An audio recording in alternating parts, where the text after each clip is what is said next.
I find myself with my phone glued to my ear, in the middle of briefing state prosecutors on government corruption. When an HOA Karen and her son come marching up my driveway, they insist that I surrender the keys to my Harley immediately, claiming it's for the community's benefit. A mix of motor oil and fresh coffee scented the air in my garage, while the morning dew glistened on my $25,000 restored heritage softail. I am mid-conversation with the state attorney's office, clarifying the details of municipal bid rigging, when this teenager, who has already failed his driving test on 2 occasions, gestures toward my motorcycle and declares, "My mom thinks you should let me borrow this for prom." His mother nods in agreement, as if this were a perfectly reasonable request. "It's community service, Mr. Bellwether, sharing is caring." I'm convinced this must be some sort of prank, but then she proceeds to dial 911 on me, all while I'm on a call with prosecutors about corruption. How would you react if an entitled HOA president cut into your call with law enforcement to try and steal your motorcycle? Leave a comment mentioning where you're from and if your own neighborhood has ever reached this level of insanity. Allow me to rewind and clarify how I found myself in this absurd situation. My name is Marcus Bellwether. Though I'm known to everyone as Tank, I spent 2 decades in the Marines, primarily serving as a diesel mechanic, repairing everything from Humvees to generators in locations where the term warranty void was completely meaningless. After my divorce was finalized, I took the settlement money and purchased a modest ranch house in Willowbrook Estates. It appeared to be a tranquil place to start over. The Harley, that was my father's bike. He was a Vietnam veteran and a Purple Heart recipient who passed away from cancer 3 years ago. He left me this 1998 Heritage Softail along with roughly 15 boxes filled with original parts. I dedicated every weekend for 3 years to restoring her. She has new paint, a rebuilt engine, and a custom leather seat that molds to my grip like it was made for me. When I start her, the profound rumble of a finely tuned V-twin engine is the very sound of freedom. On the surface, Willowbrook Estates seemed ideal. It was a middle-class subdivision designed around a man-made lake, complete with walking trails and speed bumps placed every 200 yards to ensure the safety of children. It boasted manicured lawns, uniform mailboxes, and the kind of serene suburban atmosphere you find in television commercials. The part they don't feature in their advertisements is the HOA's 7-member board, which collects $180 a month to dictate the color of your window shutters. This brings us to Constance Thornfield. While her friends call her Connie, I have a feeling that circle is smaller than she imagines. She's a real estate agent, a divorced mother, and has served as the HOA president for 4 consecutive years, running unopposed because no one else was willing to take on the hassle. She sports a bleached blonde bob, has oversized sunglasses perpetually resting atop her head, and drives a white BMW X5 with the vanity plate REALTR1. She has mastered a passive-aggressive communication style. Every email she sends appears helpful on the surface but somehow leaves you feeling worthless. Connie operates under the belief that rules are applied differently to what she calls quality residents. Her term, not mine. She governs the Architectural Review Committee with an iron fist and has a suspiciously close connection with Jim Krotsky, our area's code enforcement officer. We'll get to him later. My initial encounter with Connie's brand of justice occurred 3 weeks after I moved in. I received a certified letter asserting that my motorcycle was in violation of commercial vehicle restrictions as stated in Bylaw 7(3)(b). Apparently, my Harley was considered tantamount to operating a business from my garage. This was happening while my neighbor's plumbing van was parked in his driveway 24/7, and the landscaper down the street left his trailer, full of mowers, parked directly on the road. And, of course, Connie's BMW was plastered with magnetic real estate advertisements every single weekend. I responded with a courteous email, including photographic proof of actual commercial vehicles, and asked for equitable enforcement. Can you guess what transpired next? An emergency board meeting was called, a second violation notice was issued, and a $150 fine was imposed. The smell of diesel fumes from my neighbor's work truck lingered in the air as I took pictures of his supposedly non-commercial Ford F-350, which had Martinez Plumbing emblazoned on both sides. The hypocrisy was almost comical. Almost. Then we have Bradley, Connie's 16-year-old son, who is apparently the future of our nation. It seems this young man has failed his driver's test twice, driven his mother's car into a mailbox, and sent his father's pickup truck crashing through a fence.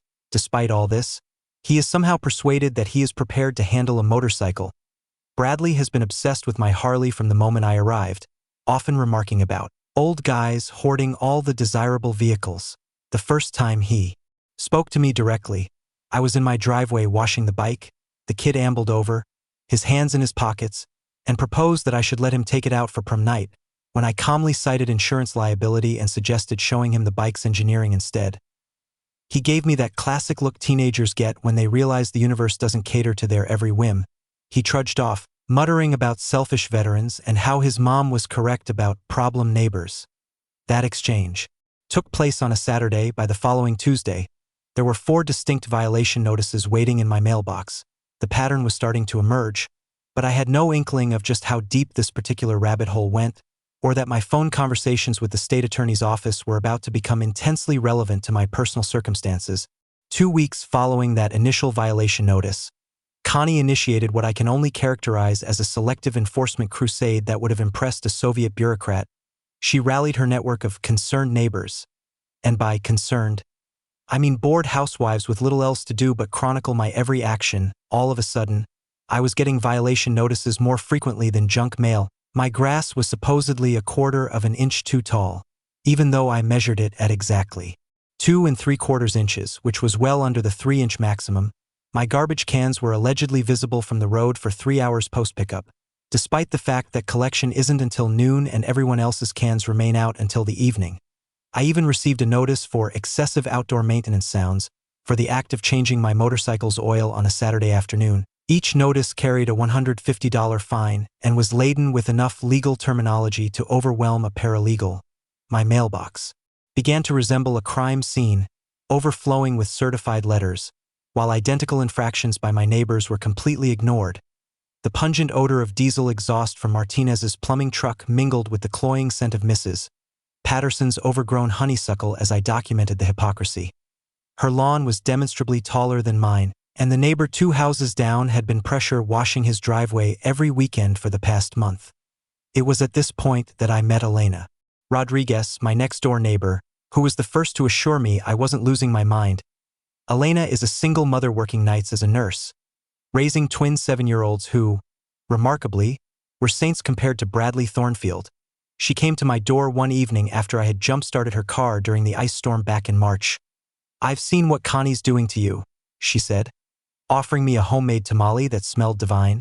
"It's the same method she used on the Hendersons before they left, and the Washingtons, and that older couple who lived where the Kramers are now." Elena had perceived something that I hadn't. Connie's selective inattention to her own son's misconduct. Bradley hosted parties every weekend that could shake windows 3 houses down. He left beer cans strewn along the community walking path, and he had already caused a basketball-sized dent in Mr. Aiden's garage door with his mother's BMW. Yet, there were 0 violations, 0 fines, and 0 repercussions. I resolved to retaliate with documentation. I started dedicating my evenings to researching public HOA meeting minutes, financial statements, and architectural review board decisions.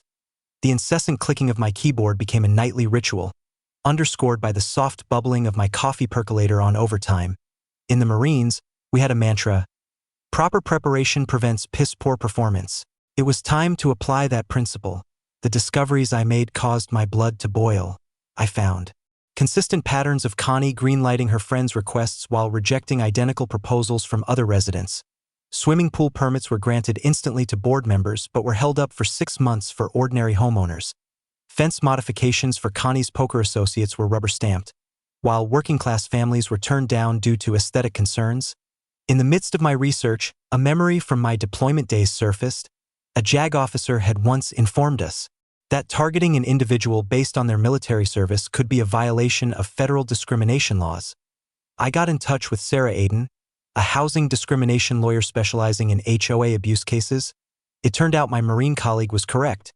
The systematic harassment of a veteran could initiate Fair Housing Act investigations, which come with substantial federal penalties. But this is where the situation took a truly compelling turn.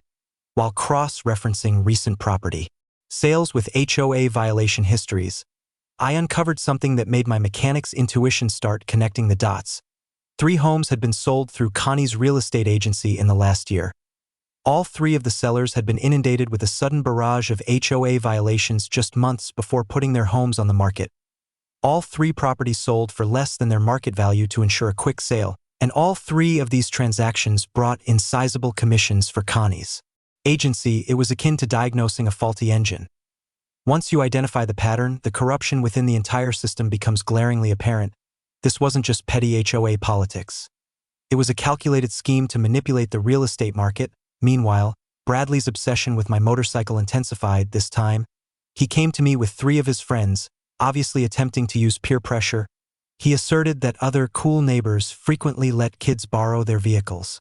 When I once again explained the laws regarding insurance and liability, he erupted into a full-blown teenage tantrum right in my driveway. "You're hoarding something that should be for the whole community's benefit," he yelled, loud enough for half the neighborhood to hear.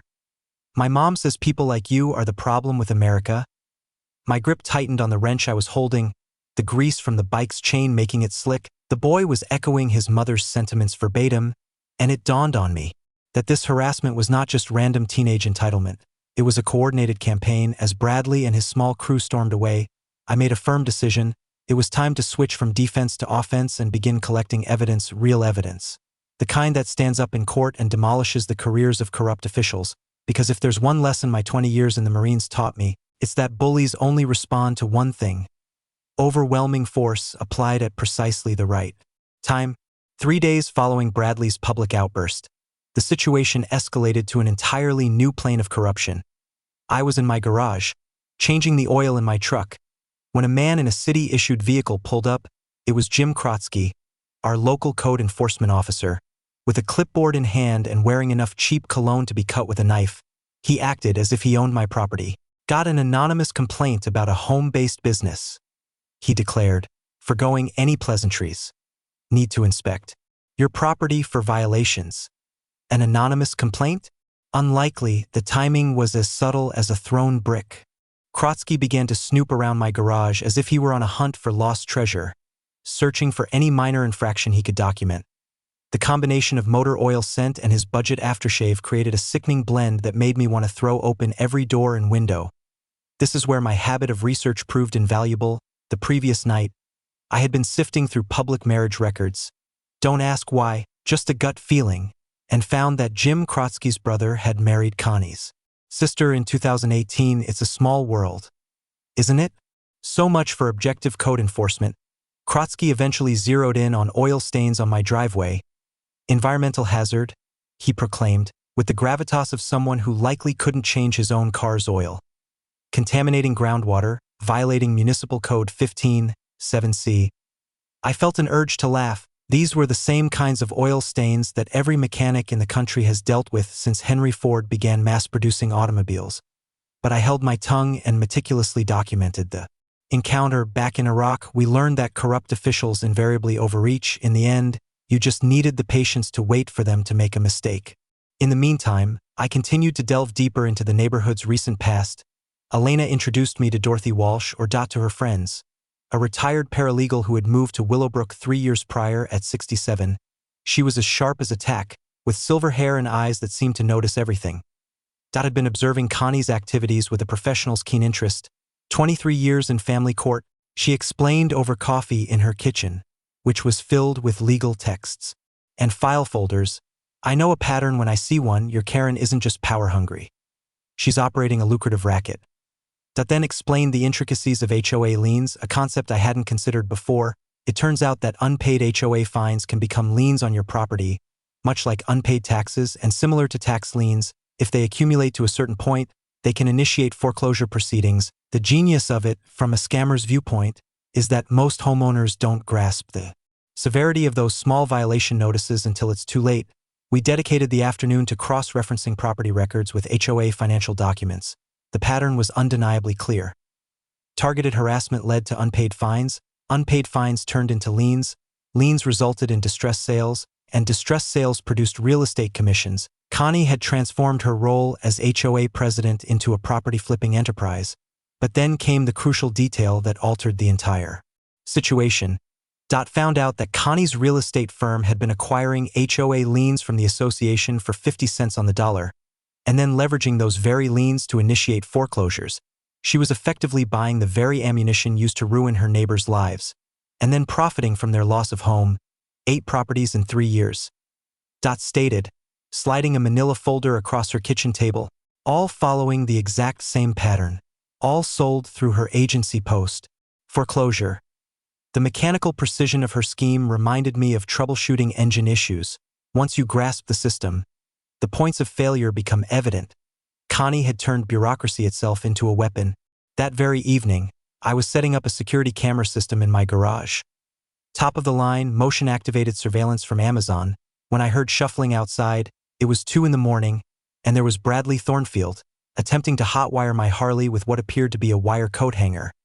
The kid had actually managed to knock the bike over while trying to figure out how to bypass the ignition. The sound of my Heritage Softails kickstand scraping on the concrete was like nails on a chalkboard. This motorcycle was my father's legacy, and seeing some spoiled teenager treat it like a cheap toy made my blood boil. I caught him still grappling with its unfamiliar weight as my motion sensor lights flashed on. "What the hell do you think you're doing?" Bradley mumbled something about protecting the bike from would-be thieves. As if he were doing me a favor by breaking into my garage at 2 a.m. The damage was not severe. Some scratches on the original paint amounting to about $400 in cosmetic fixes, but the sense of violation was deeply personal. I could have called the police immediately, and perhaps I should have, but an instinct told me this was merely the first move in a much larger game, so I documented everything, took photographs, captured it all on video, and sent Bradley home with a stern warning because sometimes the most effective weapon isn't the one you use right away. It's the one you hold in reserve for the perfect moment. By this time, Connie must have realized I wasn't going to submit and play the victim like those before me. It was time for her to deploy the nuclear option. A comprehensive social pressure campaign aimed at turning the entire neighborhood against me. She began to sow whispers about the unstable veteran with anger issues, residing by the community lake. The rumor mill went into overdrive. Suddenly, I was allegedly suffering from PTSD, susceptible to violent outbursts, and a threat to both children and property values. Connie advised neighbors to keep their distance from me, citing safety concerns for their families. She would corner people by the mailboxes, her voice laden with feigned concern. "I'm just worried about everyone's well-being, you understand?" The scent of fresh mulch from the community landscaping crew mingled with the buzz of hedge trimmers as I observed Connie's performance at the monthly HOA meeting. She had called for an emergency vote on stricter vehicle regulations that would effectively prohibit motorcycles in the neighborhood. She claimed that numerous residents had complained about noise from my bike, even though I seldom started it before 10:00 a.m. and never after 8:00 p.m.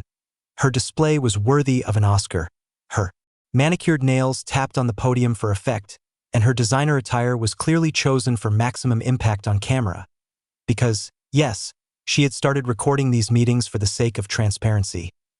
Every gesture was calculated to present her as the rational community leader safeguarding families from a dangerous outsider.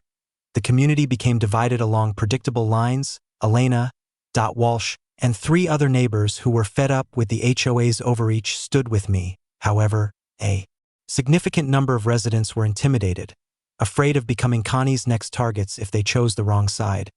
I watched them during the meetings, occupying carefully neutral seats, with their eyes cast down, trying desperately to remain unnoticed. Meanwhile, I had been diligently studying HOA law. 20 years of poring over technical manuals taught me that every system operates by rules, and every rule can be turned into a weapon if you know how to use it. I dedicated my evenings to examining our neighborhood's governing documents, comparing them with state homeowner association laws.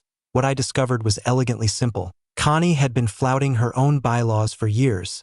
The governing documents stipulated a 2/3 majority for any new restrictions, yet she had been pushing through decisions with simple majorities. Several recent HOA rulings were, therefore, legally void due to improper voting procedures. From my experience with rules of engagement during deployments, I knew that procedural errors could nullify entire operations. The same logic applied here.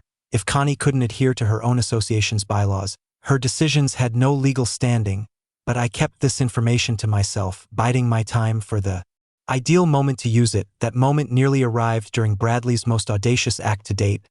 I had gone to visit my elderly aunt in the adjacent county, intending to have a quiet weekend free from the HOA turmoil. What I hadn't anticipated was Bradley interpreting my absence as an open invitation to break into my garage. The kid had apparently learned lockpicking from YouTube, bless the internet age, and was planning to borrow my Harley for a weekend joyride with his girlfriend. The cold, metal picks must have felt alien in his nervous, sweaty hands as he worked on my garage door lock, likely picturing himself as some kind of teenage outlaw, but my new security system had different ideas. A silent alarm was tripped the instant he began to tamper with the lock, sending alerts to Elena and automatically notifying the local police. The response time was an impressive 6 minutes flat, quite good for a suburban police department on a Saturday night.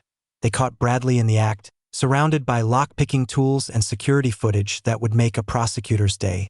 The boy's hands were trembling as the officers cuffed him. His borrowed lockpicks scattered on my garage floor like proof of his premeditation. Connie showed up at the scene in her BMW within minutes, likely monitoring police frequencies by this point. She tried every tactic she could think of, claiming it was all a misunderstanding, suggesting Bradley was merely checking on the property for security, and even implying that perhaps I had left the garage unlocked and Bradley was just looking into suspicious activity. The police radio chatter, combined with Connie's increasingly desperate excuses, created a surreal soundtrack to the real-time collapse of her empire. But here's the thing about small-town police officers. They may not have Ivy League degrees, but they know a lie when they hear one. Clear video footage of a break-in doesn't leave much space for creative storytelling. When I got back on Sunday evening, the police filled me in on everything. The crystal-clear security footage showed Bradley's planned break-in attempt, even showing the YouTube lockpicking tutorials queued up on his phone. I could have pressed felony charges on the spot. Breaking and entering, attempted motor vehicle theft, and possession of burglary tools. Instead, I made a strategic decision to hold off. This incident was just one component of a much larger picture, and moving too quickly with charges might alert Connie to the full extent of the evidence I was compiling. Sometimes patience is the most lethal weapon you have. 3 days after Bradley's arrest, Walsh appeared at my door holding a manila folder so thick it could stop a door, and she had a look in her eyes that signified she meant business. Her 23 years as a paralegal had honed her ability to navigate public records like an archaeologist searching for a lost city. "Tank, you have to see this?" she declared, laying out documents all over my kitchen table. "It's even worse than we imagined."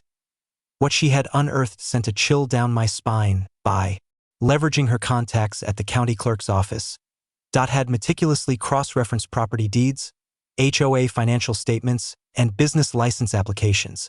The resulting pattern was a textbook example of systematic theft masquerading as community management. Here's the breakdown of Connie's scheme. She would target a homeowner with an overwhelming number of violations and fines, when those fines inevitably went unpaid, because who has a few $1,000s extra for fictitious grass height infractions? They would automatically become liens against the property, and here's the part that made me want to punch something. Connie's shell company, Community Asset Recovery LLC, had been acquiring these liens from the HOA at a rate of 50 cents on the dollar. Let that sink in for a moment. She was the one creating the violations and levying the fines, and then she was buying the debt that resulted from them at a significant discount. It was like a loan shark lending you money, then buying your IOU from himself at half price and passing it off as a legitimate business deal. Once she was the owner of the liens, Connie could initiate foreclosure proceedings. Similar to how unpaid property taxes are handled, homeowners, desperate and facing legal fees they couldn't possibly afford, would be forced to sell their homes quickly and for less than market value to avoid foreclosure. And guess which real estate agency managed these distress sales? And guess who frequently ended up purchasing these properties through a network of LLCs, only to flip them for a 30 to 40% profit? 8 properties in 3 years. Elaborated, her finger tracing the documented trail, all following the same exact pattern, all generating enormous commissions through her agency. The financial scale of the operation was breathtaking. $2.3 million in artificially created real estate deals. Connie had converted our neighborhood HOA into her personal cash cow, and most of the residents were unknowingly financing their own ruin. But here is what made this revelation absolutely perfect. Do you recall my consulting work with the state attorney's office concerning municipal vehicle contracts? As it turned out, their public integrity unit had been looking into similar patterns of corruption across 3 different counties.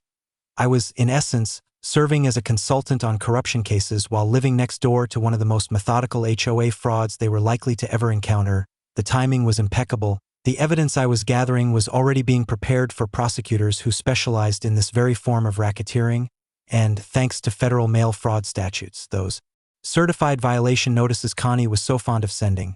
This was no longer just a local issue, this was a federal case in the making. Dot's investigation also highlighted the victim profile. Elderly residents on fixed incomes, single mothers, veterans, and minorities. Essentially, anyone who was less likely to have the resources to hire lawyers and fight back. It was classic predatory behavior. The psychological manipulation was almost as repulsive as the financial exploitation. She's currently targeting for more individuals. Dot added, pushing another set of documents across the table. That includes you, of course, but also Mrs. Peterson, the Martinez family, and that young couple who just welcomed twins. The full scope of Connie's enterprise clarified everything. The selective enforcement, the weaponized code violations, and even Bradley's fixation on my motorcycle. This wasn't a personal vendetta. It was strictly business. I was simply another property to be exploited for real estate gains, but Connie had made a fatal error. She had chosen to target someone who spent his days advising prosecutors on corruption patterns. Someone who knew that meticulous documentation and unwavering patience could dismantle entire criminal organizations. The hunter had just become the hunted, and she was completely oblivious to what was about to unfold. The following morning, I convened an emergency meeting in my garage. Elena supplied coffee potent enough to raise the dead. Dot showed up with 3 legal pads and enough pens for a small office, and I had already been in touch with Sarah Aiden about broadening our legal approach. The combined aroma of motor oil and fresh coffee provided the ideal setting for orchestrating the downfall of a neighborhood despot. We are no longer just combating an HOA president. I announced to the group, spreading Dot's evidence out on my workbench. We are dismantling a criminal enterprise. Sarah Aiden connected with us via speakerphone from her downtown office, her voice sharp and clear through my garage's Bluetooth speaker. Based on the evidence you've gathered, we are looking at potential RICO violations, mail fraud, wire fraud, and discrimination under the Fair Housing Act. This is the kind of case federal prosecutors handle. The strategy we formulated was executed with surgical precision, targeting multiple vulnerabilities with coordinated timing for maximum legal effect. Elena took on the role of community organizer, discreetly contacting Connie's other victims to form a coalition of affected homeowners. Dot continued her forensic accounting, meticulously documenting every transaction and creating a detailed timeline. Sarah would draft the extensive civil lawsuit, while I served as the liaison with the state attorney's office. However, we needed one additional element: media attention. Dot's neighbor was employed at KBTV, and she put us in touch with Janet Kim, an investigative journalist who had been covering stories of HOA abuse throughout the state. Janet's area of expertise was exposing corrupt officials who preyed on vulnerable homeowners. A perfect match for our situation. During our initial phone call, Janet's excitement was palpable. "I've been on the lookout for a case just like this," she remarked. "It has a clear paper trail, systematic fraud, and sympathetic victims. This could be the story that leads to changes in HOA legislation statewide." As we assembled our team, I learned something that fundamentally shifted my view on public records requests. In Afghanistan, we used intelligence gathering to uncover corruption in supply chains, tracing the flow of money to identify who was skimming diesel fuel or medical supplies. The same methodology applied here. Every transaction creates a paper trail, and with enough patience and persistence, any scam can be brought to light. I began submitting Freedom of Information Act (FOIA) requests to the city, county, and state, seeking HOA board meeting minutes, code enforcement complaint histories, property transfer records, and even Jim Krotsky's employment files. The great thing about FOIA requests is that corrupt officials can't use privacy laws as a shield. Government activities are public information, a fact they detest being reminded of. My Marine Corps buddy, Rico Santos, drove in from Dallas with surveillance gear that would make the NSA envious. "Heard you were having some neighborhood trouble," he said, as he unloaded cases of cameras and audio equipment from his truck. Rico now runs a private security company that specializes in corporate fraud investigations. We spent the weekend setting up long-range audio equipment, strategically placing it near Connie's favorite restaurant, Chez Leon, where she conducted her weekly business lunches with Jim Krotsky and City Councilman Rick Peton. All of our surveillance was carried out from public property, using commercially available technology. which is entirely legal under federal wiretapping laws. The technical knowledge I gained from Rico was priceless. Modern surveillance technology doesn't necessitate breaking into buildings or planting listening devices. Digital zoom cameras with telephoto lenses can read license plates from half a mile away. Parabolic microphones are capable of picking up conversations through restaurant windows from across the street. Everything we needed was readily available on Amazon with next-day delivery. However, the most significant breakthrough came from an unlikely source. Bradley's girlfriend, Madison Creek. It turned out that the boy had been boasting to her about his mother's business acumen, detailing the entire property acquisition scheme as if he were proud of it. Madison, who evidently has a stronger moral compass than her boyfriend, had been discreetly recording these conversations. Elena set up the meeting through her twins, who were schoolmates of Madison. The girl arrived at my garage looking frightened but resolute, holding her phone as if it contained the nuclear launch codes. Which, in a way, it did. "Bradley told me everything," she said, her voice barely a whisper. "How his mom picks targets, forces them out, and then buys their homes at a low price. He thinks it's clever, like she's some kind of business genius. But it's not right, is it?" The recordings were damning. Bradley's voice was perfectly clear, explaining how his mother would identify problem neighbors, create fictitious violations, and collaborate with code enforcement to pressure them into selling. He even boasted about the attempted break-in, referring to it as reconnaissance for future harassment operations. When I played the recordings for Sarah Aiden over the phone, her voice was practically purring. "This is conspiracy to commit fraud with the intent to deprive homeowners of their property rights. Federal prosecutors absolutely love cases with this level of documented criminal intent." Everything was falling into place. Community backing, a solid legal strategy, media engagement, surveillance evidence, and now, direct confessions from the conspirators themselves. All that remained was to choose the perfect moment to execute our plan. Connie had no inkling that her reign of terror was on the verge of becoming a textbook example of how to bring down corrupt officials by using their own tactics against them. By this point, Connie must have had a feeling that something was amiss. I had ceased paying her fraudulent fines and stopped replying to her violation notices.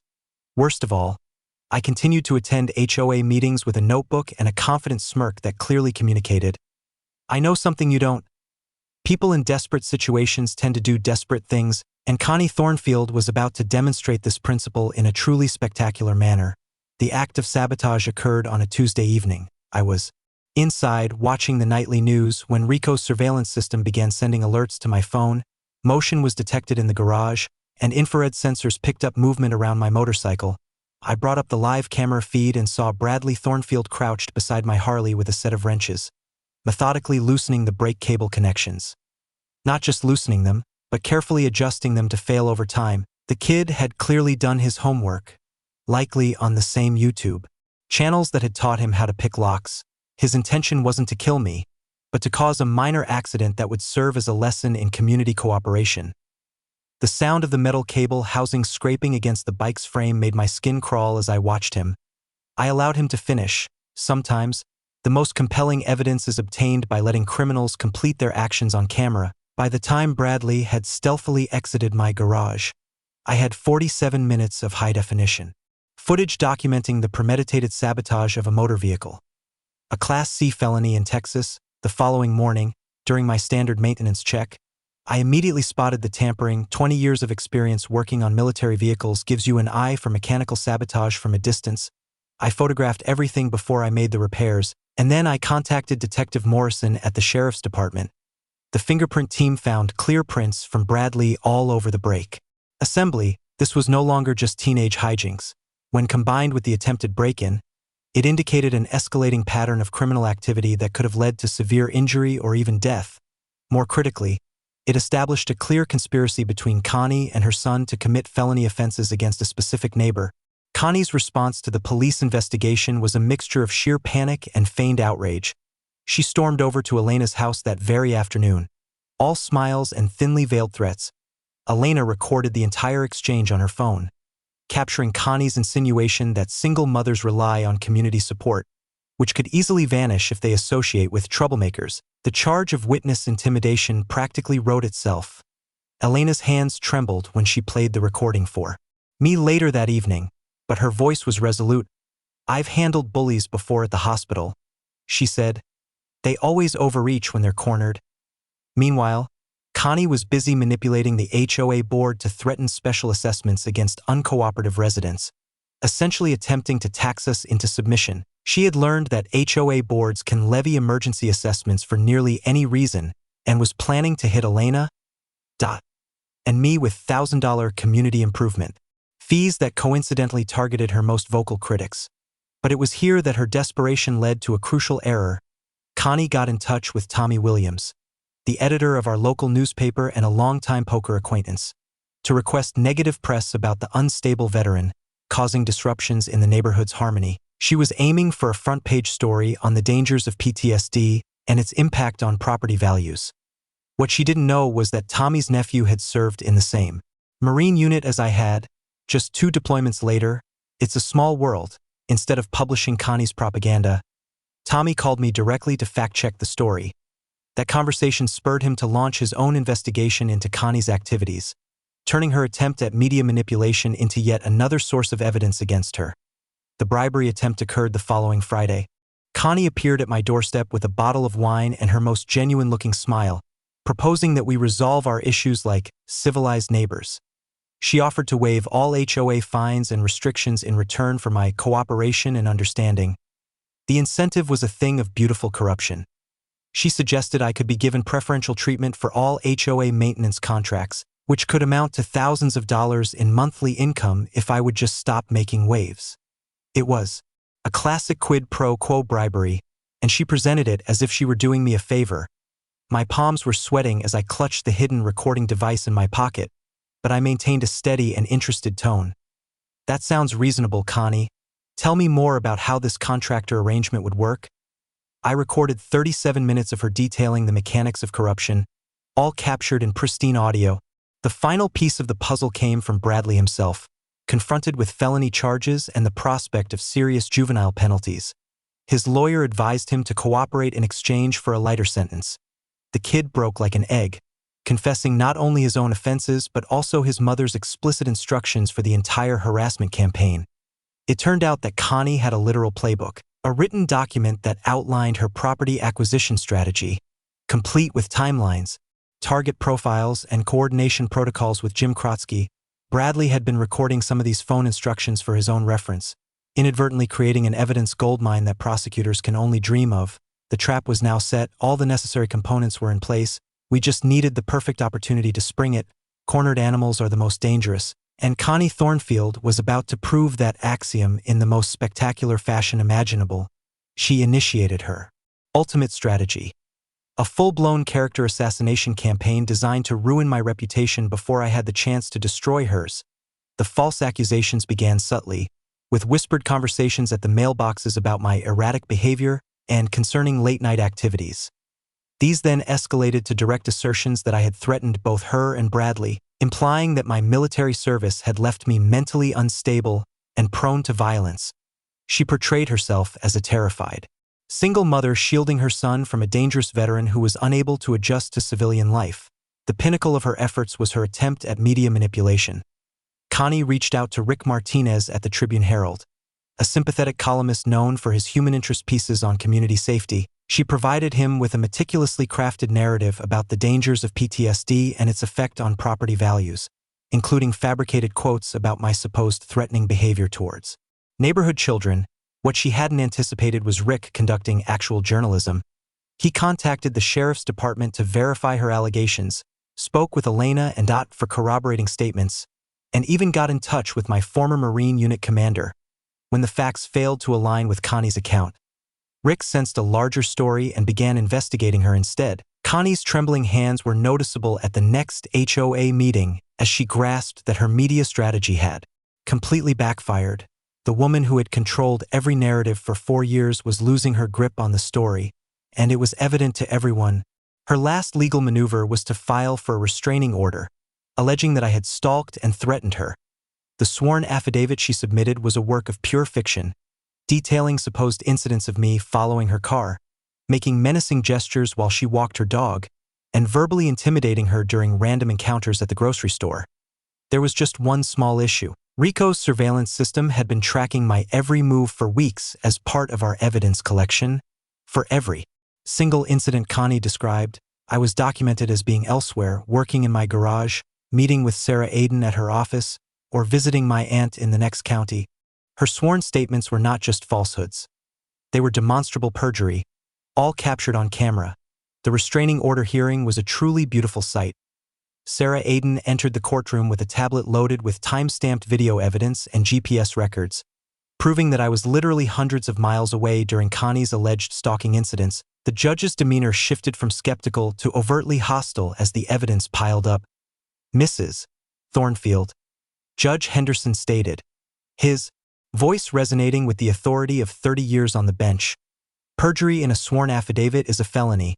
I am dismissing this restraining order and forwarding your statements to the district attorney for investigation. But the real breakthrough came from Rico's parabolic surveillance of Connie's weekly lunch meetings. We finally captured the smoking gun. Clear audio of her plotting my harassment with City Council member Rick Peton and Jim Krotsky. The tank problem needs to be handled before he inflicts real damage. Connie's voice carried distinctly through the restaurant window. Jim, can you come up with some building code violations? Rick, what about zoning issues?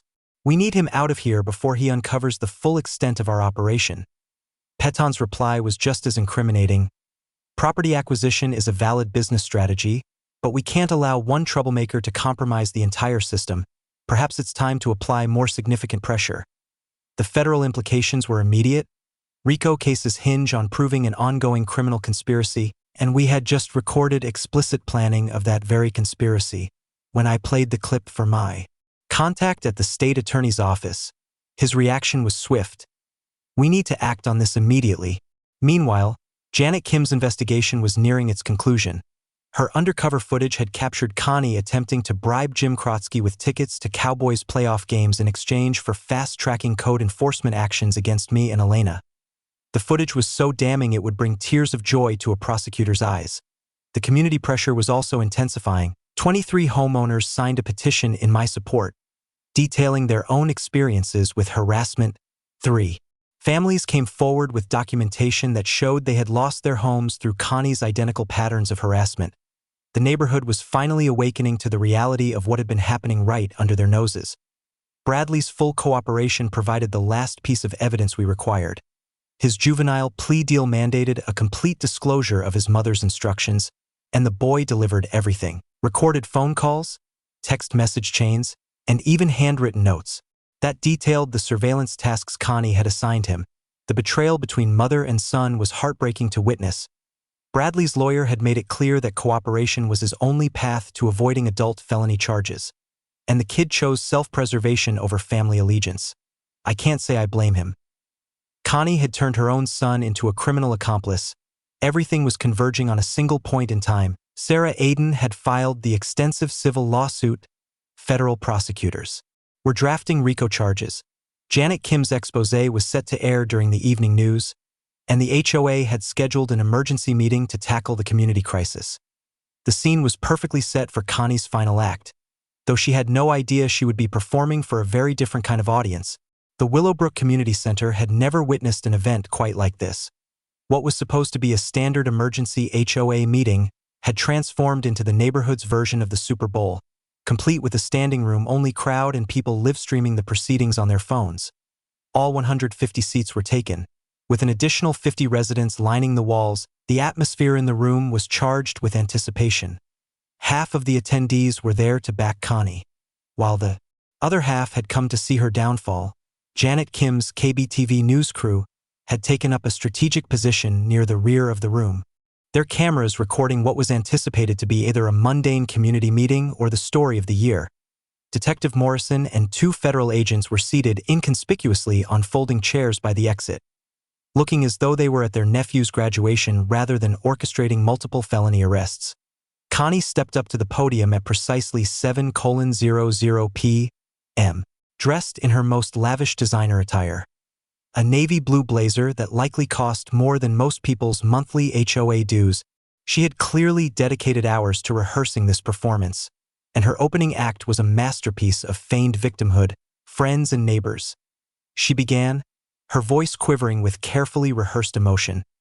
I come before you tonight as a single mother who has been subjected to terror by a dangerous individual residing in our community. Her manicured hands made a dramatic sweep toward where I was seated in the third row, flanked by Elena, Dot, and a dozen of our supporters. She portrayed herself as the blameless community leader, striving to safeguard family values from an unstable outsider who had introduced violence and turmoil into their serene neighborhood.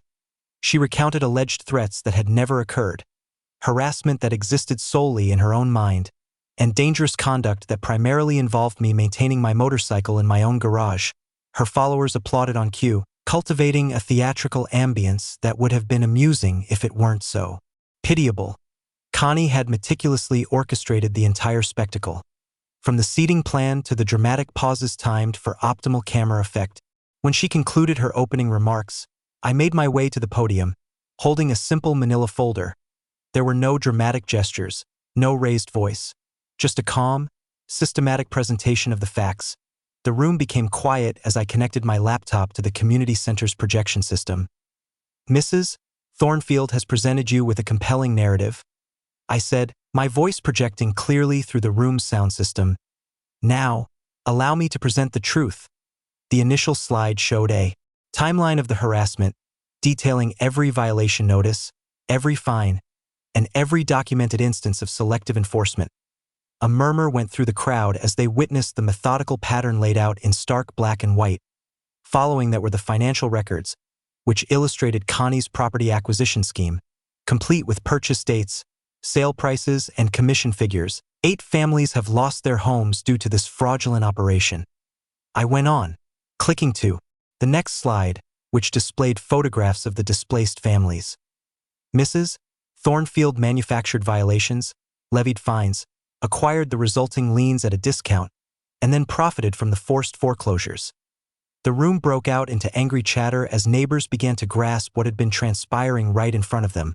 But the real bombshell was yet to come. Audio recordings of Connie's coordination meetings with Jim Krotsky and City Councilman Peton.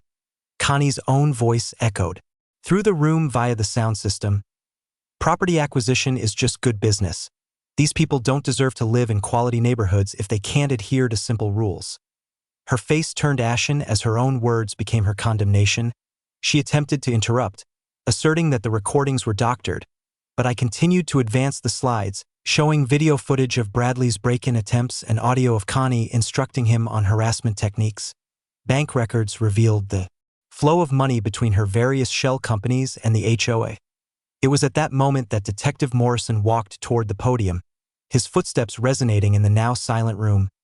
Mrs. Thornfield, you are under arrest for RICO violations, mail fraud, conspiracy to commit fraud, and perjury. The metallic sound of the handcuffs being secured seemed unnaturally loud in the crowded community center. The flashes from phone cameras captured every second as Connie's empire disintegrated in real time. Simultaneously, federal agents arrested Jim Krotsky and Rick Peton, who had been reckless enough to attend the meeting, believing they were still in charge. This is a mistake, Connie yelled as the handcuffs were fastened around her wrists. I am the victim here. He's the criminal. But her cries were ignored. The evidence was irrefutable. The documentation was undeniable. And her own recorded voice had served as the ultimate proof of a criminal conspiracy. The crowd's response was nothing short of explosive. Victims of her harassment rose to their feet and applauded. While her former supporters sat in stunned silence, several people were in tears. Families who had lost their homes, finally witnessing justice being served. Bradley appeared at the back of the room with his juvenile attorney, looking much younger than his 16 years, with trembling hands. He approached the microphone and read a prepared statement, apologizing for his actions and admitting that his mother had manipulated him into being her accomplice. Janet Kim's cameras documented everything. The arrests, the community's reaction, the presentation of evidence, and most significantly, the moment a corrupt system finally faced its reckoning. Within a few hours, the footage would spread like wildfire across social media, transforming our local neighborhood dispute into a national symbol of grassroots opposition to corruption. As they escorted Connie away in handcuffs, she made one last, desperate attempt to seize control of the narrative. This isn't over. I will fight these charges. This community needs proper leadership. But it was indeed over. For years of tyranny concluded with the click of handcuffs and the cheers of newly liberated neighbors, the transformation of Willowbrook Estates occurred more rapidly than anyone could have anticipated. Within a week of Connie's arrest, the entire HOA board stepped down in disgrace, leading to emergency elections that saw Elena Rodriguez appointed as the new president and Dot Walsh as treasurer. Their first official action was to refund $180,000 in illegitimate fines to the affected homeowners, money that symbolized years of fabricated harassment, now finally restored to its rightful owners. The new board completely overhauled our community bylaws, prioritizing transparency and homeowner rights over authoritarian power grabs. Property values saw an 8% increase within 6 months as news of our neighborhood's shift from an HOA nightmare to a model of community governance spread. For me, the victory was more than just a legal triumph. Rebuilding the Harley with Bradley, as part of his juvenile community service, turned into an unforeseen journey of healing for both of us. The familiar scent of penetrating oil and the satisfying click of properly torqued bolts filled my garage as we collaborated. The boys' innate mechanical skills began to surface from under layers of entitlement. The purr of my heritage softail in the driveway no longer evoked stress and conflict. It now symbolized restored freedom and the strong community bonds forged through a shared ordeal. 6 months later, my elderly aunt moved into the neighborhood, attracted by the genuine sense of community that had blossomed from our victory against corruption. The legal proceedings were swift and conclusive. Connie was sentenced to 4 years in federal prison after pleading guilty to RICO violations, mail fraud, and conspiracy. Jim Krotsky received a 2-year sentence. While City Councilman Rick Peton faced separate trials for municipal corruption, the civil RICO lawsuit concluded with a $2.8 million judgment, which provided full restitution for the victims and funded various community improvement projects. Bradley's path to redemption became one of the most gratifying results of this entire saga. He completed his 200 hours of community service, working with me on neighborhood motorcycle maintenance and safety education programs. The same kid who had once attempted to steal my bike became my informal apprentice, acquiring valuable life skills while making sincere amends for his past actions. Our legal triumph set a nationwide precedent for combating HOA corruption. The case prompted Texas to pass legislation mandating financial transparency from homeowner associations, and 12 other communities have reached out to me for guidance on how to organize resistance against corrupt boards. What began as a defense of a single motorcycle evolved into a movement for community justice. The community healing initiative we established with the lawsuit settlement stands as our enduring legacy. The Willowbrook Veterans Memorial Garden. I spearheaded the design and construction, transforming what had been a symbol of contention into a place of unity. Bradley organized teen volunteers who worked alongside neighbors that had transitioned from mere acquaintances into a close-knit family. Through shared adversity, Elena and I came to realize that our joint fight against corruption had forged something more profound than friendship.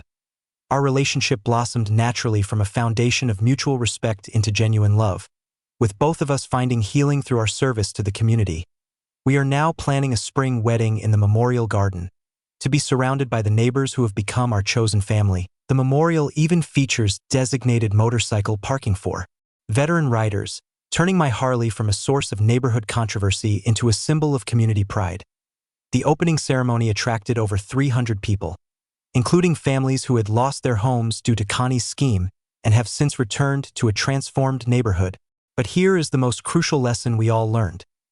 Meticulous documentation, community organization, and a fundamental understanding of the law can overcome any corrupt system. HOA despots flourish on isolation and ignorance. They fall apart when neighbors stand together with evidence and resolve.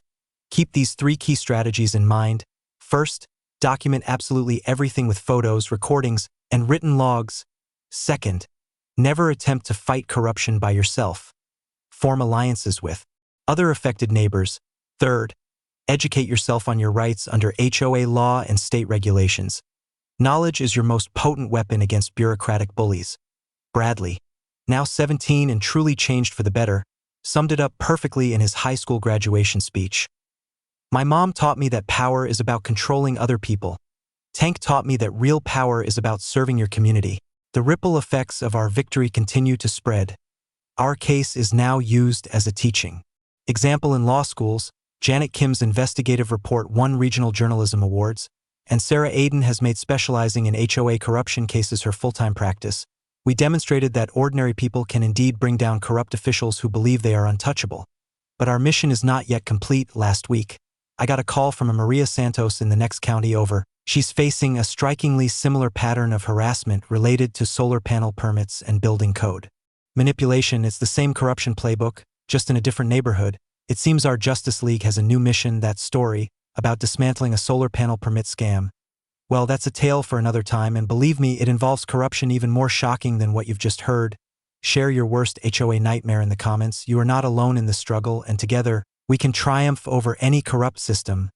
Click that subscribe button and become part of the End HOA family if you want to see more stories of everyday people holding corrupt officials accountable.